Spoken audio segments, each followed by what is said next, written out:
So whenever we're ready, we can go into it. So yeah, it's gonna be level 10. We're gonna be seeing super high aggro right off the bat from both of these players, most likely because they both understand the value of an early aggression.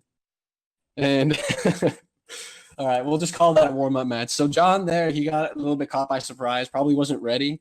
I think what happened is he was trying to go for a chain, but then after he messed up. So when the garbage came down, he had no stop time, and on level 10, on 10 you die in one frame if you're touching the top and not doing anything. So that's pretty much what happened there.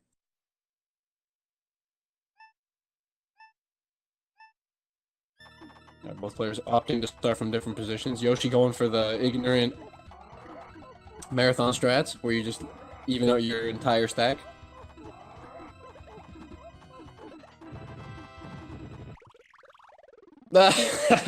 Okay, so both of these players so far, they're focusing on their aggression. So John took that one. That was good. He managed to catch Yoshi slipping up. He had like pillars on the side.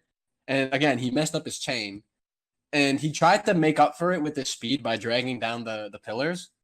But but he ended up, there was just too much aggro from John. John had a really strong opening for the amount of seconds he put into actually sending garbage. So he had like 6 or 7 lines there, and Yoshi just didn't expect it. He thought he could probably weed his way out of it that early in the match, but he couldn't. So he got a quick go there.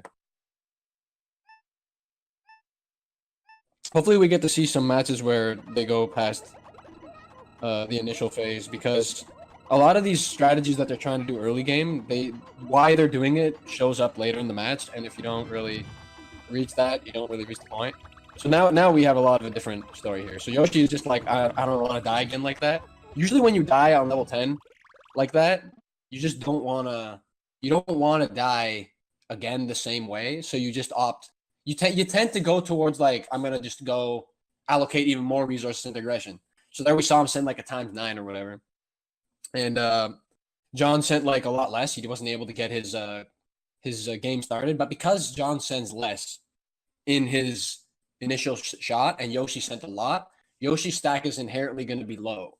So because Yoshi's stack is low, he's going to not be filled up to the top because John didn't send a lot. Meanwhile, John will be filled up to the top a lot more because his stack is really high.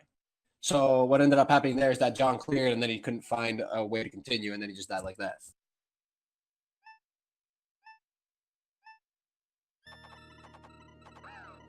See what happens next. Go for a 7, followed up by 5. I like that. And he gets the trick. That's not the easiest to do, that 5, because you can hit either a horizontal or you can get the L. Alright, so now we have a bit more of a balanced match. Both players kind of like doing it inch by inch. In reality, John has garbage advantage now. We just haven't seen it yet. There it is.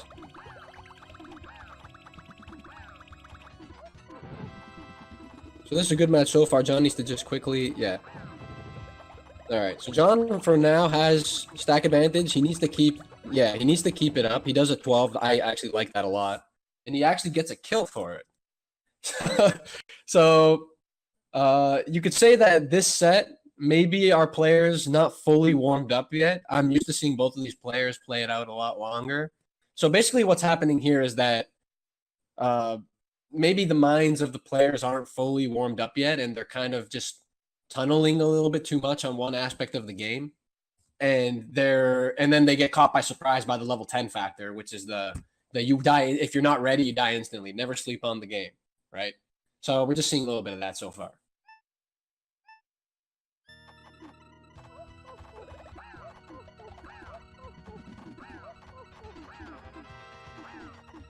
All right, so good pressure from both. Yoshi opts to push up. This is like a thing that we've been experimenting recently, where you cut your chain short and you send a little bit of aggro, then push up to have like a panel advantage.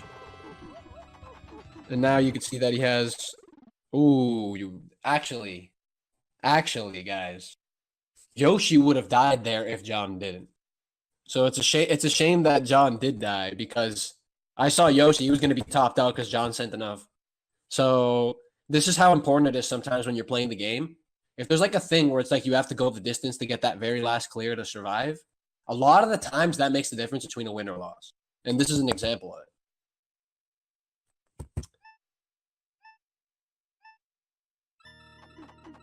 Yoshimidtsu on game point here now, but it's been pretty close in terms of matches so far. Now Yoshi's like, all right, enough. It's time to. He smells blood in the water and he just gets it. John completely unprepared for that.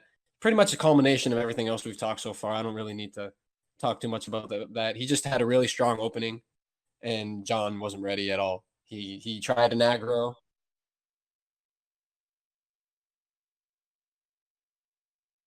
Oh, okay, okay. So we're actually doing a best of 9 here. So Yoshi's gonna have to win one more to cut the set out.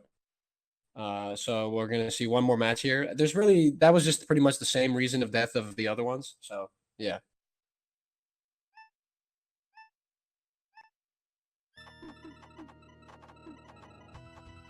All right, let's see if Yoshi decides to close this out. Usually when you're in game point, you can smell the blood in the water, so you become a lot more aggressive, but also like I don't know, you just get an advantage. It's a momentum thing. Momentum is real. I used to think that it was BS, but it is kind of real in that when you can feel like you're doing things right, it's not so much a matter of oh I'm winning. It's more a matter of I believe in myself and I'm doing things right, so I can keep believing in myself, right? And you can see there that like Yoshi did an extremely strong aggro in this match. John tried to push back, but he just couldn't. And then when it comes down to oh shit, I need to defend, it just doesn't. It's just not there, right? So I think that's pretty much it. So let's look at the bracket now.